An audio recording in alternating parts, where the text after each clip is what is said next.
মোস্তাফিজুর রহমানকে নিয়ে নানা রকম বিভ্রান্তিকর খবর প্রচারে ব্যস্ত ভারতের গণমাধ্যমগুলো। আইপিএল থেকে ফিজের নাম কাটা যাবার পর দুদেশের রাজনৈতিক টানাপোড়েনও যেন বাড়ছে প্রতিনিয়ত, যা দুদেশের ভবিষ্যৎ সম্পর্ক নিয়েও তৈরি করছে শঙ্কা। আইপিএল থেকে নাম কাটা গেছে মোস্তাফিজুর রহমানের। এরপর থেকেই ভারত বাংলাদেশের দ্বন্দ্ব চরমে। খেলাকে রাজনৈতিক ইস্যু বানিয়ে কলকাতা নাইট রাইডার্সকে বিসিসিআই নির্দেশনা বাদ দিতে হবে কাটার মাস্টারকে। এরপর থেকেই পার্শ্ববর্তী দেশ চালিয়ে যাচ্ছে নানা রকম চমকপ্রদ খবর। ইঙ্গিত করছে নিজেদের আধিপত্যের বার্তা। এমনও বলা হচ্ছে মূলত বাংলাদেশকে অপমান করতে এমন সিদ্ধান্ত নিয়েছে দেশটির ক্রিকেট বোর্ড। এছাড়া ধর্মকেও টেনে এনে বিভ্রান্তি ছড়াচ্ছে ভারতের গণমাধ্যমগুলো।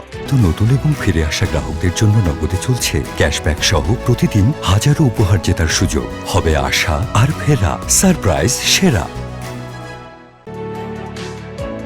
এমন অবস্থায় অনেকের মনে প্রশ্ন জাগতে পারে, তাহলে কি বাংলাদেশকে পাকিস্তানের কাতারে ফেলছে ভারত, নাকি অন্য কিছু?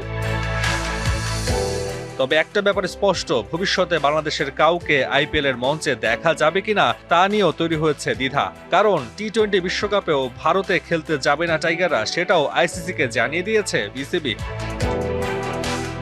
যদি তাই হয়, তাহলে খেলার বাইরেও রাজনৈতিক ইস্যু নিয়ে দুদেশের মধ্যে যে বড় একটা সংকটময় সময় অপেক্ষা করছে তা বলার অপেক্ষা রাখে না।